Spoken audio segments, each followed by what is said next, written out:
Big girls don't cry, Colin Mahern. Will they cry over Far Cry 5? I don't know, Alice. Maybe because they're overwhelmed by everything on offer in this game coming out next March. So you played a kind of early build of it as a preview, right? Yeah, it was stressed to us on the day that this is very much a work in progress build. So whatever the footage you're watching now and for the following couple of minutes is all work in progress because, during it, a few little bugs here and there, but it played well enough. You know, I got a decent idea of what Far Cry 5 will offer. And that appears to be a more, I suppose, a more modern day Far Cry. Like, again, this is all, it comes with the caveat that this is a work in progress and whatnot. When I started it, there was a few things dotted on the map, but that was purely because everyone was starting. We were starting in an area called, Falls End, where there's like a pub and a garage and so on and so forth. But the rest of the map was all fogged out, and we were told, do whatever you want. Okay. This is your playground. You can, for the what did we do? I think it was like an hour and a half of single player and a half an hour of co-op. And could do the story missions, could just go hunting, could just fuck about effectively. I more or less chose the latter because I was like, what story am I going to uncover in an hour and a half? Not an awful lot. One of the cool things about this Far Cry is that I suppose it takes cues from where open world games seem to be going, where the map isn't just destroyed in icons. So that's been feedback that Ubi has had for a few years now, and we saw it in Assassin's Creed Origins. They pared it back quite a bit, so they're kind of doing the same with Far Cry 5 them. In areas like in this Falls End, you could go into the pub and you could pub come restaurant, whatever it was, and you could chat to a bar woman, you could chat to a cook around the back, and they had little icons above their head.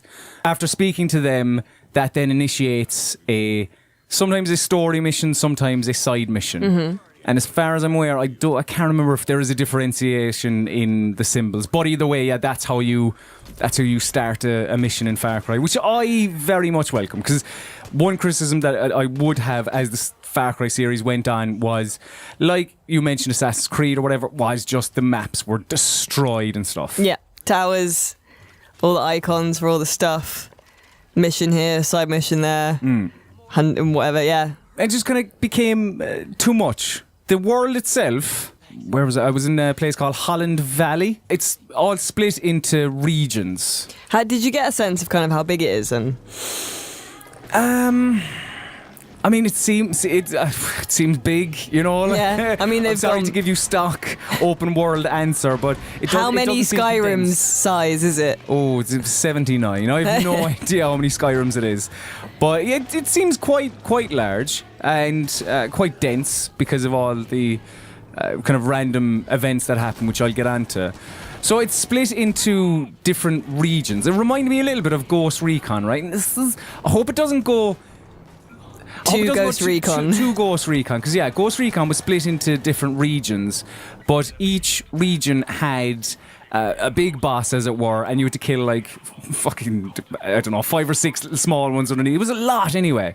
Now Far Cry doesn't appear to have as many, but at the same time, there in this area there were a couple, like 3 or 4, I think it was, little regions where, after you build up the resistance, the people kind of facing up against the project at Eden's Gate, which is the cult. The Peggies, right? The Peggies, yeah.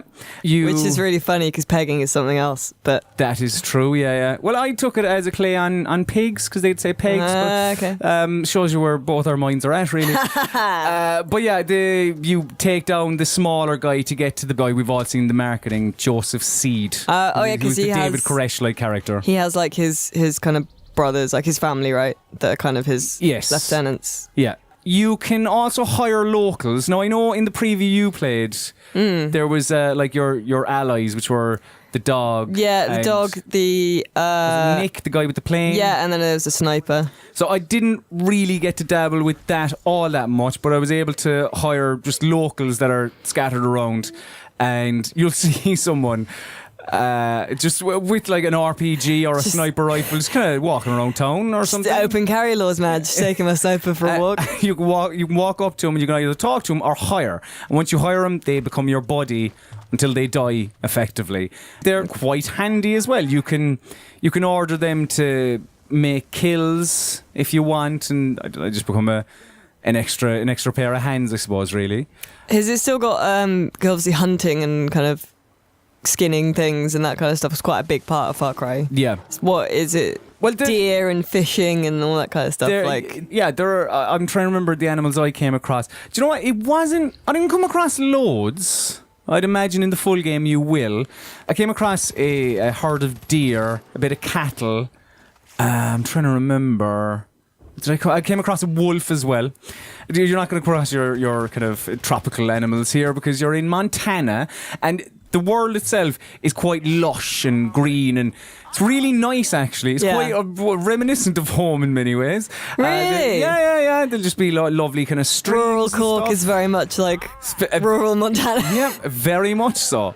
To get around the area, you obviously have a range of vehicles. You have your trucks, you have your pickups, you have I came across a jet ski, which was terrific, and planes and all that too. Yeah. My favourite vehicle I probably came across was a tractor. Right? After doing an outpost. So it has all those staples. Yeah. With, outposts and whatever, right? And just random events where you'll see one of the Peggies on the side of the road with the gun against one of the Resistance's head, and you kill the Peggy and you can free your buddy. For some reason, I can't remember why, one of the cult people were driving alongside me in a quad bike, and they basically got off and started shooting at me. I was like, what are you doing? So I got out of my truck and basically mowed them down with a shotgun, and that was that. And so I was going to go up to the quad bike, but I was like, hang on, there's a fucking tractor here unmanned. I'm getting into this New Holland John Deere. I'm not sure exactly what it was, and I started driving along what we'd call a boreen, and you're going to have to explain that. You can't just say a small road. Okay. I've no idea what the fuck it's actually called, or what it's called. What would it be in your? Was it mud or paved?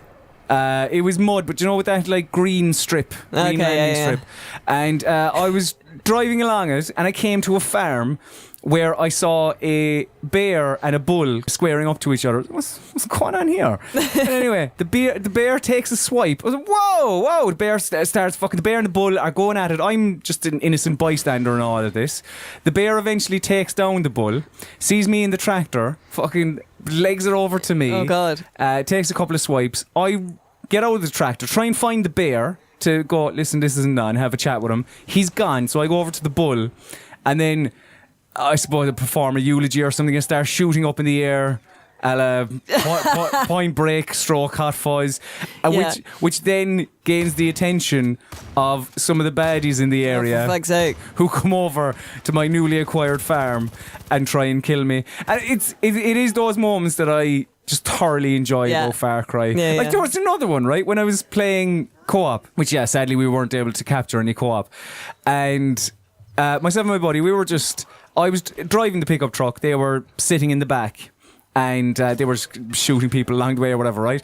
And like I was saying, there was one of the Peggies with one of the Resistance on the side of the road, so we said, look, we'll stop, a guy in the back will be able to shoot him and we'll free this person. So he shot the Peggy. Yeah. And I don't know where the bullet came from, but there must have been like a baddie somewhere in the distance that fucking pinged the goodie with a sniper rifle. Fuck it up. And it just dropped to the ground. I was like, oh, okay, that's a bit of a shame, really. Mate. Those moments seem plentiful, as you would hope for. I mean, the co-op is new. We should maybe touch on that briefly. You're allowed to talk about the co-op? I'm allowed to talk about the co-op. How was the co-op? The co-op was very much like the single player with an extra person.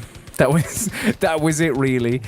I'm not sure of the difficulty scales or anything like that, but it seemed, in a controlled environment, it seemed very easy to get in together, and it was the same. Like we actually did a story mission. Nice. Where you had to go into a church and protect graveyards from baddies.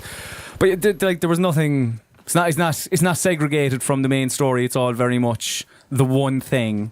Maybe we play it together then. Maybe if you up your game. Fucking hell.